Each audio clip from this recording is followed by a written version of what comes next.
안녕하세요. 인류의 눈물을 닦아주는 평화의 어머니 한학자 총재님 자서전입니다. 오늘은 297쪽에서 300쪽까지 훈독하겠습니다. 제목은 가장 으뜸되는 가르침은 무엇일까요? 입니다. 우리에게는 많은 가르침이 있습니다. 가정에서 어머니 아버지의 밥상머리 가르침이 있고, 학교에서 선생님의 따끔한 가르침이 있습니다. 사물의 이치를 규명하는 과학이 있고, 가난에서 벗어나게 해주는 경제학도 있습니다. 또 사회에 나가면 선배들이 올바른 직장 생활의 자세를 가르쳐 줍니다. 그 가르침들은 모두 중요하며 삶을 더 밝고 지혜롭게 해줍니다. 지식과 지혜는 우리가 언제까지나 추구해야 할 소중한 가치입니다. 그러한 모든 가르침 중에서 가장 으뜸되는 가르침은 무엇일까요?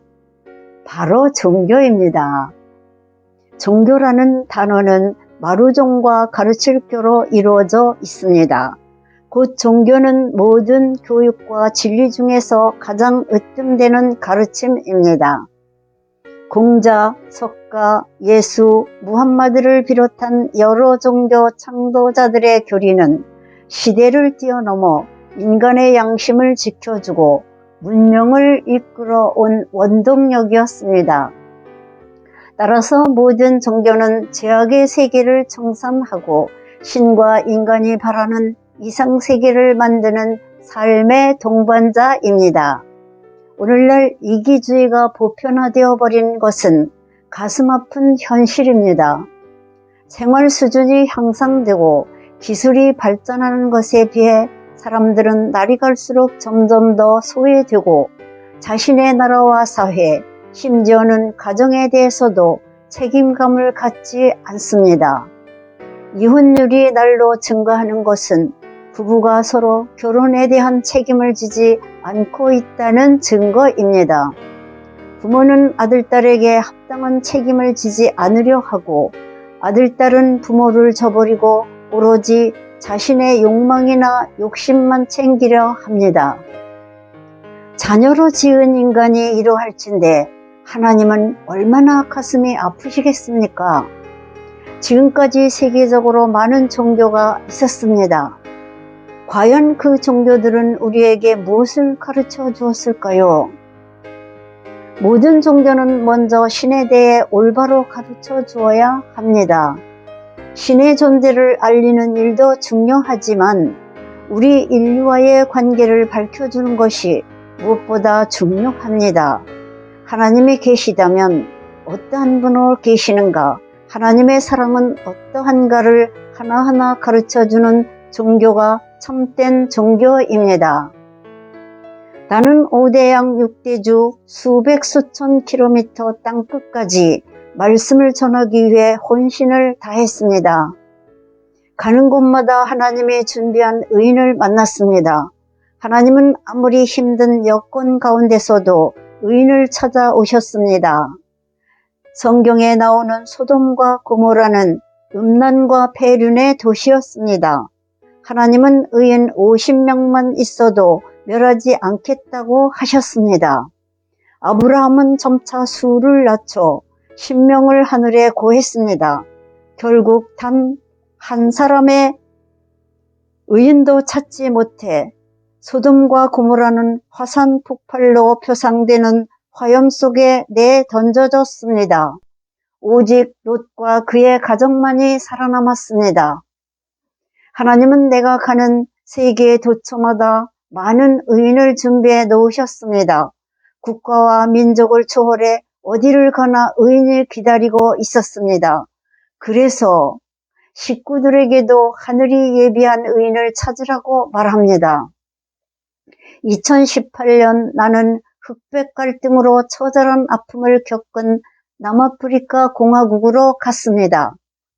그곳은 10여 년 전 나의 입국을 불허한 나라였지만 이제는 온 나라가 나서서 나를 뜨겁게 맞아 주었습니다.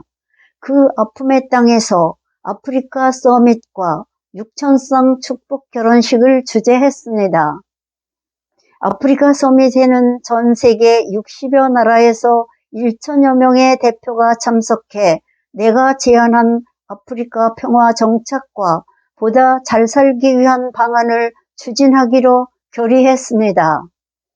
넬슨 만델라 탄생 100주년을 기념해 그가 남긴 민주주의 유산을 마음에 되새기는 의미도 있었습니다.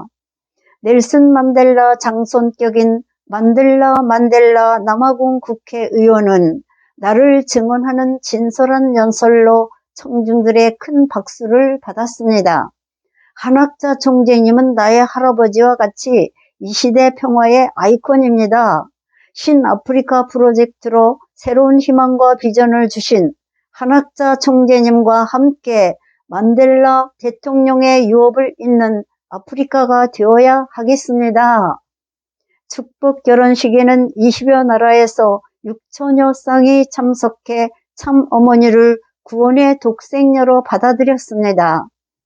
나중된 자가 먼저 된다는 말처럼 남아공화국과 잠바부에, 세네갈, 그리고 아시아의 네팔은 비록 가난하고 굴곡이 많은 아픔의 역사를 겪었지만 독생녀를 믿음으로써 찬란한 빛을 발하고 있습니다.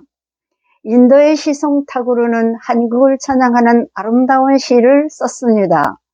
그 시절 한국은 일제 식민지하에서 고통의 나날을 보내고 있었으며 세계 어디에 있는지조차 알려지지 않았습니다. 타구르는 코리아 그 등불 다시 켜지는 날 너는 동방의 밝은 빛이 되리라 라고 예언했습니다. 빛은 참 말씀입니다. 새로운 진리의 말씀을 의미합니다. 한국에서 참다운 말씀이 출현해 인류의 등불이 되고 세계를 밝혀줄 것이라고 예언했습니다. 나는 지금 그 진리의 등불인 원리와 새 말씀을 온 세계에 밝히고자 동분서주하고 있습니다. 이제 밭을 갈았으니 씨앗을 뿌리고 더 깊이 뿌리를 내리는 일이 남아 있습니다. 그 소중한 일에 우리 모두 앞장서야 할 것입니다. 온 인류는 지금 참부모를 기다리고 있습니다. 우리는 참부모의 사랑과 생명과 혈통을 이어받은 참된 아들딸이 되어야 합니다. 그럴 때만이 진정한 행복과 영생의 문이 열립니다. 오늘은 여기까지 훈독했습니다. 경청해 주셔서 대단히 감사합니다.